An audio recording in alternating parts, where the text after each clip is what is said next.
Umpiring in the AFL has been terrible in 2024. Well, at least that's what the general consensus is amongst the majority of AFL fans. Throughout the 2024 season, we have seen countless games changed in momentum based on the person in the green. And of course, if the umpire believes someone has breached a rule, then of course they should blow their whistle. However, we have seen many times the AFL public have differing opinions on if the umpire has made the correct call on certain decisions. So who's to blame? The umpires, the AFL, even us as supporters being way too harsh? Well, let's take a look at the state of umpiring this season and get to a logical conclusion about the position of umpiring in the AFL. So I think first of all, every single person watching an AFL game would have been angry at some point about a decision made by an umpire. Whether that be because you believe it's wrong or that you're just frustrated that they called a decision against your team. Of course, every now and then our emotions get the best of us. But then there are times when an umpire has made the complete wrong call, and we as the public can be stunned at times as to how the umpire has missed a decision or made the wrong call. I think the biggest mistake in recent memory has to be last year in round 23 with the Adelaide Crows facing the Sydney Swans.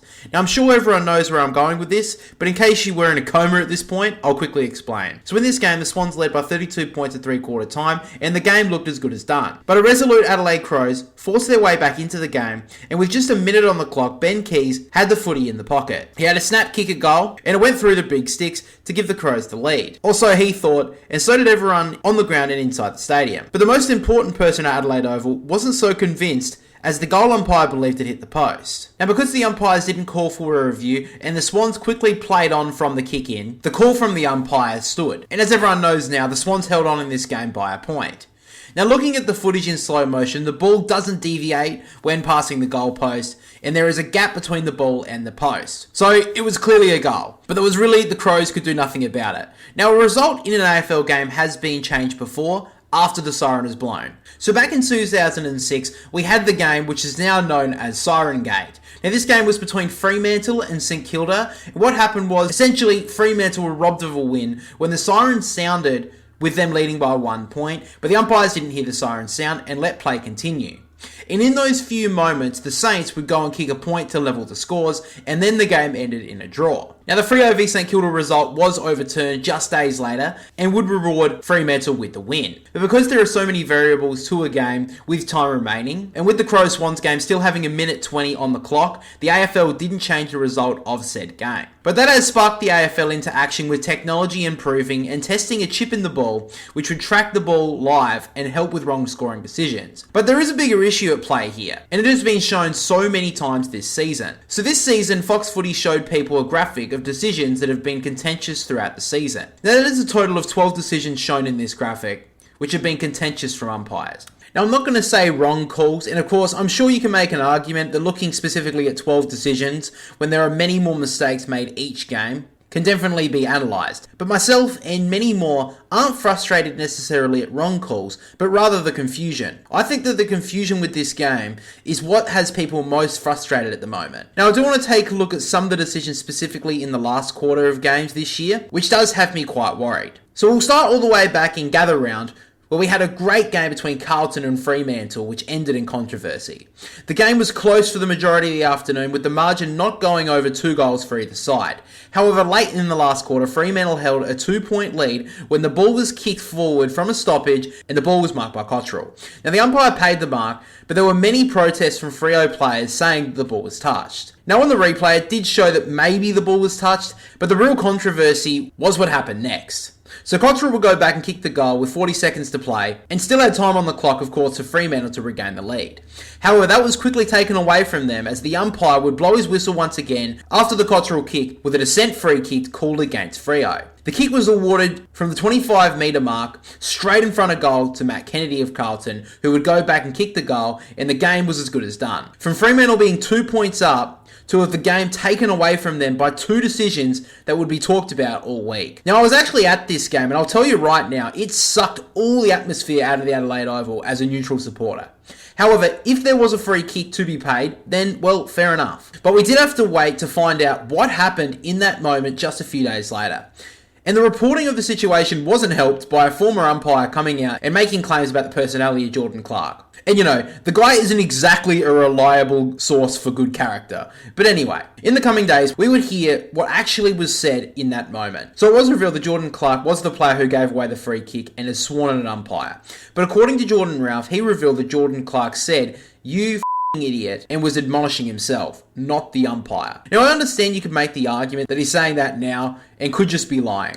But I think his reaction after the free kick shows that he was trying to explain to the umpire what happened. And look, I don't want to sound like some old reptile brain individual, because at the end of the day, it is the workplace for the umpires, and I'm sure no one wants to be sworn at. But surely the question could have been posed to Clark if the remarks were made at the umpire.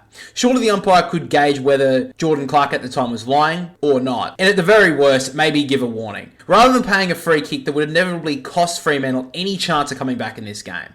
So personally, I don't really like the call made by the umpire here. So moving on to the next controversial decision, which is in round 6 on Friday night with the Crows up against Essendon at the Adelaide Oval. Again, a very close game in the final quarter, and it would end in big controversy. So the ball was locked in the Crows forward 50, and the ball moved into congestion with seconds left on the clock, when the ball spills out under Sam Draper, who proceeds to lay on top of the ball, and Taylor Walker jumps on top of him to lock it in. The Crows players around the stoppage were begging for a free kick for holding the ball for dragging it in, but the umpire called for a ball up, and the siren quickly sounded straight after the decision was made, and Essendon held on. But looking at the decision, Draper clearly drops his body on top of the football to make it harder to get it out into space, so I believe this should have been called holding the ball, as you are not allowed to dive on top of the football, and you have to make an attempt. Now, days later, we did hear a response from the AFL where they admitted that the call was technically wrong. They were going to say that we were wrong, but we were really right in the end. My God, I swear sometimes the AFL act like a real shitty boyfriend. Look, babe, I didn't mean to cheat on you, but she was a 9 and you're a 4. I'm sorry, it's just not my fault. In review, and with the assistance of broadcast angles and behind the goals, Hawkeye Vision providing a clearer look, you can see the ball moves under Draper's chest to under his armpit/shoulder, which means the ball is still in his possession and he has not immediately knocked the ball clear. Therefore, it technically should have been holding the ball for a kick. It's a very challenging one for the umpires in this situation with the ball on the ground to see exactly where it is under a large number of players who has control of it. On the ground level, they were not certain of all of these factors, so they didn't pay it, which is the correct approach at the time. So I understand not making a call based on not knowing all the evidence. But the AFL specifically brought in a fourth field umpire to help being better equipped to make better decisions, especially in a situation like this. And on this occasion, it failed to be implemented at a crucial stage of the game. Now, I'm not going to say the Crows were 100% robbed here, because it was still a very hard kick from that angle. But I think every Crow supporter definitely has the right to say, absolutely, the Crows were robbed. Right in front of me.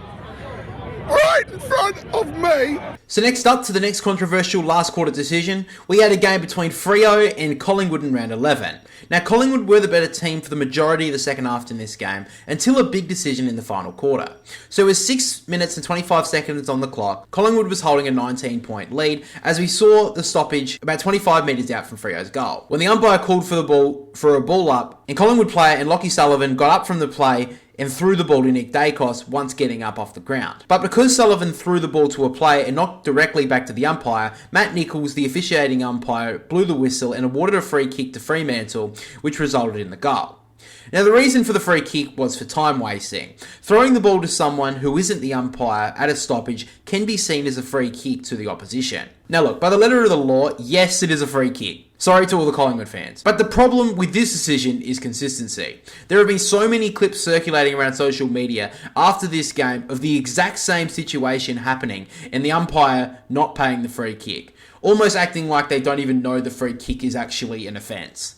So yes, it is a free kick, but you have to be consistent about it. Because you can't just rip out a free kick from the rule book when you want to. You have to be consistent. And honestly, I don't know if Matt Nichols pays this free kick all the time and just other umpires don't. But at the end of the day, we need consistency across the whole umpiring fraternity, not just pick and choose what rules we follow. Now, probably to the big reason why I made this video, which was a controversial Saturday in round 13, where we had 3 games which all had big decisions made by umpires late in games, which changed the results of the contest. So we'll start with the Saturday afternoon game between Hawthorn and the GWS Giants down in Tassie. This game was reasonably close throughout the entire afternoon, with the lead not surpassing 20 points. However, in the last quarter, it was a pretty tight contest between both teams, who were trading goals and the lead. And in red time in the final quarter, GWS had the lead courtesy of a Jake Riccardi goal, but the Hawks captain in James Sicily, with a minute 16 on the clock, had the ball just outside 50.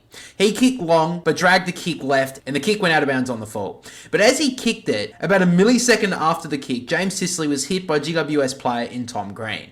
The umpire was directly in front of the incident, and he blew the whistle and awarded Hawthorn not only a free kick, but it was downfield in the pocket where the Sicily kick went out of bounds. Now, because of this, Luke Bruce was awarded the free kick, which he would then go back and kick the goal. Now, on the decision itself, Sicily was pushed forcefully, and the AFL were asked to clarify the incident. So, courtesy of Stephen McBurney, he came out and said that with the Green hit, it was late and forceful, and he also added that we've been fairly consistent on all this all year. So even though I think maybe Sicily played for it a little bit, I do think the umpire actually made the correct decision here, because I do think they've been pretty consistent on this all year, despite not really agreeing with the decision itself. Now, moving on to the next game on Saturday evening between West Coast and North Melbourne. Now, North Melbourne led for the majority of this game and really had West Coast at bay for the whole afternoon until the final quarter, when the Eagles came home like a flurry. At three-quarter time, West Coast showed that they could score but kicked 2 goals 15 to that point. However, in the last quarter, West Coast would take the lead at the 25-minute mark. Then we saw another controversial decision. So with 2:45 on the clock, North Melbourne were inside their forward 50, and the ball found its way to George Wardlaw, who was tackled by Elliot Yeo. The ball hit the ground, and the ball went into Yeo's possession. Then Yeo was quickly jumped on by Jai Simpkin, and the umpire called holding the football. This awarded North Melbourne a free kick, which Simpkin would go back, kick the goal, and give North Melbourne the lead, and they were able to hold on and win in the end. Now, looking at this replay at first glance, it almost looked like Yeo fell on the ball, and he tried to sit up, but then Simpkin quickly jumped on him, and he couldn't get it out. Now, Stephen McBurney would quickly defend this decision by saying that Yeo first jarred the ball free from a strong tackle on George Wardlaw, but then found himself over the ball and did not knock it free before Simpkin tackled him. The rules require that if you dive on the ball or drag it back in, that you must knock it clear immediately. He doesn't do that. The tackle is effective, so we say holding the ball is the correct outcome. Now, I think this is a pretty harsh call, to be honest. I don't actually see this as Yeo dragging the ball in, but rather just taking possession and immediately having his arm dragged in so he couldn't get rid of the footy. And I don't really think he had much prior here either. But I can see why the umpire made this decision, and I'm okay with the decision being made, even though I think it is very harsh. But finally, let's talk about the Saturday night game between St Kilda and the Gold Coast. So this game was very close throughout the whole night, but it was a pretty dismal game of football. Hurry up and lose so we can get out of here! St Kilda truly shut this game down, and the Gold Coast played slow, lethargic football. Now, the Saints led throughout the entire evening until the last quarter, when the Suns snuck in front at the 18-minute mark. But the Suns' lead was short-lived, as at the 25-minute mark in the last quarter, the Saints started to get the ball going forward. St Kilda had the ball in the middle of the ground when the umpire blew the whistle, and the decision was a free kick downfield for the Saints, about 80 metres off the ball. Everyone in the ground and everyone watching was waiting for the replay as Max King was awarded a free kick, went back and kicked the goal to give the Saints the lead. But the replay showed a very different story to the one the umpire saw. The decision was called a hold off the ball from King's opponent in Mac Andrew, but looking at the footage, both players were jostling for position. Neither player held on more than the other, but the umpire saw the hold from Andrew on King and paid that decision. Now, Andrew at the time had some choice words for the umpire, which I think truly encapsulated what everyone else was thinking. Now, to the credit of McBurney, he did come out and say that this was the wrong decision from the umpire at the time by stating that the umpire assessed that Andrew put both arms around Max King and paid a holding the man. We think, looking at the full context with the benefit of the angles we had, we think a better call in this situation would have been no call. Now, unfortunately for the Suns, they couldn't get a goal back to win this game, and this decision was purely just an error. But let's move to the final controversy, which took place in round 14, and in my opinion was one of the worst responses I've ever seen from the AFL. So the decision in question was in the North Melbourne v Collingwood game on Sunday in round 14. Collingwood headed into this game as heavy favourites, but the script was flipped on its head for the majority of this game as the Pies looked sluggish and the Roos were brilliant. North Melbourne led all afternoon and led by over 50 points early in the third quarter, but Collingwood clawed their way back in front in the last quarter, and it made for a grandstand finish. But with just 50 seconds to go, the ball was just inside the Roos forward 50 when Nick Dacos socketed the ball out of midair, which landed in the arms of Bailey Scott, and this was called a mark. But then we saw two Collingwood players charging over the mark, which as most people would think would have been a 50-metre penalty, but no, the umpire quickly yelled play on to Scott as he would kick the ball forward, and eventually the game ended in a Collingwood win. I think most people think this was an error from the umpire to not have awarded a 50-metre penalty to North Melbourne in that situation, and it was just a mistake from the umpire at the time. However, the response on Monday from the AFL General Manager in Laura Kane baffled many. So she came out on the AFL website to explain the AFL side of the story and did admit that the umpire made the wrong decision at the time, but not the decision that most people were up in arms about. So her response to the decision was, it was a confusing situation and I understand why people are left wanting to understand what happened. One of two calls could have been made. It could be play on immediately or it could be stand, which would indicate the mark had been paid. Neither of these two calls occurred in the immediate moments after the whistle was blown, and Bailey takes 4 steps or so inbound and looks to play on. The correct call should have been play on initially. That has caused confusion for players in the immediate vicinity, being the Collingwood players, that there was a delay. The communication was the error, I guess. Kane said if the umpire had called stand immediately and the two Collingwood players had closed on Scott, then it would have been a 50-metre penalty. Now look, I understand the umpire didn't immediately blow the whistle, but it wasn't that late and the Collingwood players ran straight over the mark. They didn't even look like slowing down to wait for the call. The umpire blew his whistle for a mark and the Magpies players continued to run over it. I think everyone would have been on the same view as me, as that should have been a 50-metre penalty. But for some reason, Laura Kane has taken a different approach and has blamed the umpire for not calling play on quick enough. Now I think the reason she's gone with this narrative is because it doesn't look as bad on the AFL. Remember, just a week ago we had 3 games end with controversial decisions, and now this. So I think it's much easier to cop a smack on the wrist and admit the umpire was wrong for not calling play on quick enough, because that means the result wouldn't have changed. But if she admitted that the umpire made a mistake on not calling the 50-metre penalty to North Melbourne, which would have given the Roos a big opportunity to take the lead and potentially win this game, then the AFL would be admitting to making mistakes in crucial stages which potentially could have changed results of the game 2 weeks in a row. Now I don't know if that's just a tinfoil hat theory or has any sort of merit, but I think that's why Laura Kane made this confusing response. And I think that's where the frustration lies with everyone, is confusion.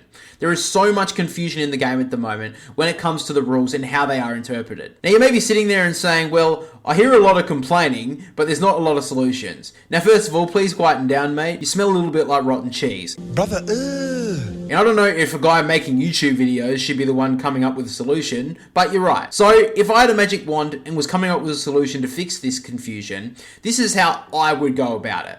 So first of all, similar to how players have a pre-season, the AFL will bring back the umpires for a course before the season begins and have them all together to understand how the AFL wants to adjudicate certain rules throughout the season. Have a representative from every single club be at these meetings so they have a good idea of how the rules will be enforced in 2025. Make it a good period of time, whether that be 2 to 3 months before the season begins, so certain feedback can be given between clubs and umpires. Have more than 2 pre-season games for teams so umpires can use what they have learned in practice. Make sure the AFL do not change the interpretations of rules mid-season. Leave them as they are. And as a fan, I would like to see a breakdown of every single rule interpretation and how they will be adjudicated across the season so there is less confusion amongst fans. Now look, this isn't to have everything go perfect, because let's be honest, we'll always have errors in the game with human error every now and then. But there is so much confusion at the moment with the umpiring of this game, and it's pushing fans away from the sport. And I know some people may blame the individual umpires for mistakes, but I think the majority of the blame has to go on the AFL. They make this game so confusing at times, and no wonder the umpires make mistakes. If you looked at it in a way that your job was changing every single week and how you had to work, I bet you'd be struggling to try and follow how to do your job as well. And a big problem with the AFL is the continuing to bury their heads in the sand on this massive issue with our game. So I really hope the AFL take this issue a lot more seriously going forward, and especially the start of next year. As yes, the new innovation with technology coming in the next couple of years is wonderful, and it will help a lot, but it won't help with the confusing decisions that have happened throughout the 2024 campaign. And umpiring in the AFL right now is one of the biggest issues that the AFL faces going forward. Hey guys, I really do appreciate you watching this video. Now I know umpiring probably has gone a little bit off the news cycle in the last couple of weeks, as probably the suspension stuff is starting to take over a bit more, and maybe that will be a video that I do in the future about the MRO and the tackling situation and all the sort of confusion around that. But I do think AFL umpiring is a really big topic at the moment that needs to be looked at a lot more, because the technology, yes, will be a great innovation for the game, but I really don't think anyone wants to see the AFL move to similar stuff like the VAR in soccer. I think that would just be a real killer of the game. So I do hope the AFL take the umpiring situation a lot more seriously and stop burying their heads in the sand about this issue. But guys, of course, I'd love to see your feedback on these types of videos, so please leave a comment down below about your thoughts about AFL umpiring at the moment. Of course, if you did enjoy this video, make sure to leave a like and subscribe to the channel. Make sure to send this to a friend of yours if they are as interested about the topic of the AFL and umpiring as much as you. And of course, if you do want to show a little bit more extra support on the channel, we do have channel membership enabled on the channel. So if you guys would like exclusive rewards like early access to the Boundary Riders podcast, as well as live recordings of our Twinners podcast,